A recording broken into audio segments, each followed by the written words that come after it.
Hey, good morning. I hope you're doing well. It is officially my last day off, so to speak, and I also need to properly get going tomorrow. Back to work, get the ball rolling on that front, and it's going to be exciting to get back. It is exciting to get back, it is exciting to get going. But something that's been coming across my mind this morning quite a bit, yesterday as well, is is stuff that we need to stop saying. I need to stop saying that I need to do less of this and I need to do more of that. I need to stop doing this. I need to start doing that. Because I often find myself at the end of the day, I'm lying in my bed, and when I speak to the Lord before I doze off, there's a lot. Not that I never regret the day, but I speak to the Lord a lot about, yes, Lord, I could have done more of this today. Lord, I could have spent more time in your presence today. Lord, I could have probably prayed more today. Lord, I probably could have spent a little bit less time faffing on my computer, playing games, and actually maybe studied your word or studied other pastors or studied my craft or studied what I'm called for. I could have done something like that a lot differently. And a lot of the times those are things that I keep saying it, but it hasn't quite reached that stage of action yet. But oftentimes the funny thing is that it's not even hard work. It's not even something that's going to be hard work in the end. um, but it does require sacrifice in the end of the day. And in everybody's case, whatever you're called to do is going to cost sacrifice. Some seem like more than others, but the level of sacrifice is attached to what you are called to do. And I don't know.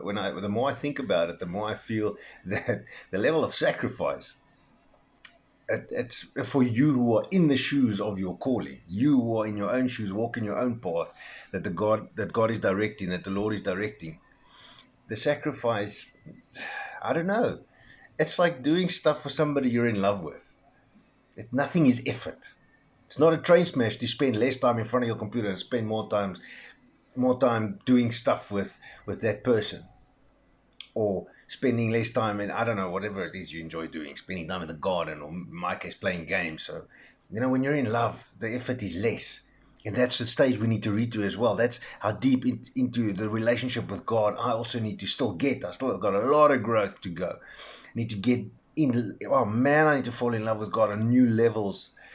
But even the sacrifices, some of them that I have to make now, that I still need to make, that are still going to come around, that I'm not even aware of yet, are not big ones, or they don't feel like me.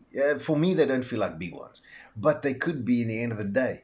The one thing I'm thinking of especially is the gaming thing that I thoroughly enjoy doing. Yes, a lot of it is going to have to change on the way I do it because it's affecting the behavior that I need to be. It's affecting the behavior that I need to have. It's affecting how so yeah, I'm still working on that sort of thing. So to give you an idea of something that you need to work on, and but last night especially, and especially this morning actually, God reminded me of the sacrifice part. And to give you an idea is that I spent very little time faffing on my computer yesterday. I barely played some games. I spent a lot of time with praise music and worship music. I actually watched an online service from the last session of a conference of a very well-known international church, and one of my favorite pastors happened to preach on there, and it was fantastic to watch. Such a powerful message that he brought, and he was speaking about when they were carrying the Ark of the Covenant, how David, the king, danced with all his might in front of that ark, in front of God, in front of all those people. He didn't care. It was just him and the Lord. And you know, this whole day spent, God reminded me of two things. He said, number one, why are people always talking about that one person that it takes to change a business, to change everybody's environment, to change the city, to change a government, to change it, that one person. But when that one person pitches up, everybody persecutes them.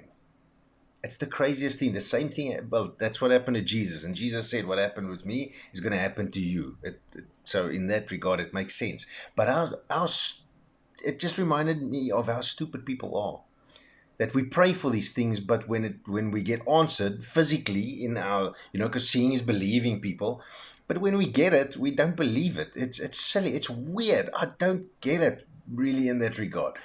Number two, in my case, I need to remember that the choice of person, the person who that might be, the person who was called for, the one separated for it, I needed to remember that that person might be me. And that reminds me to tell you that that person might be you. Don't put it past you. And something that came across that's so beautiful that I think on one of the TikTok videos that I saw or something or whatever, is that God's not interested in your past. He's interested in your future. He doesn't care about your past. He cares about the future that you're starting to build now. And you know that, as I said, you might be that person. But for me, in my case, God has called me for a very particular purpose. And whether I want to run or not, that choice ultimately lies with me. And number three, okay, three things. Okay, three things. And number three is to stop thinking about it. And stop saying it all the time and getting up and start doing it. Stop deciding to decide. Make up your mind, for me to make up my mind and go. Stop deciding to decide and make up your mind. Proverbs 3 says that you need to trust in the Lord with all your heart. Do not lean on your own understanding. Acknowledge God in all your ways, and He will direct your paths. So God already directs your paths over here. Proverbs 16, Solomon again comes and he says, commit to the Lord all you do, and your plans will succeed. In his heart a man plans his course, but the Lord determines the steps. Which is true, because God knows what the end plan is. You make plans, but God takes you the way He needs to take you for you to grow and learn and find the things you need to find along the way. That's how it works. And then Psalms 37 also, he says he directs the steps of a good man are ordered by the Lord or directed by the Lord. It's established. Now this word established, that ordered also is established in a different translation. And this word established stood out for me because it means to set up on a firm or permanent basis. To set it up, so it means once it's there, it's there. If your steps are established, it means that foot is neergesit, man. You can't pick it back up because you're going to take the next step. There's no going back with the Lord. That foot is down there. Now, I know you might be scared to take a step. You might be afraid or, a lot of us are stuck in a space like that because it's I guess bang. I'm scared that this is the wrong step. I can't take a step. What if it's the wrong step?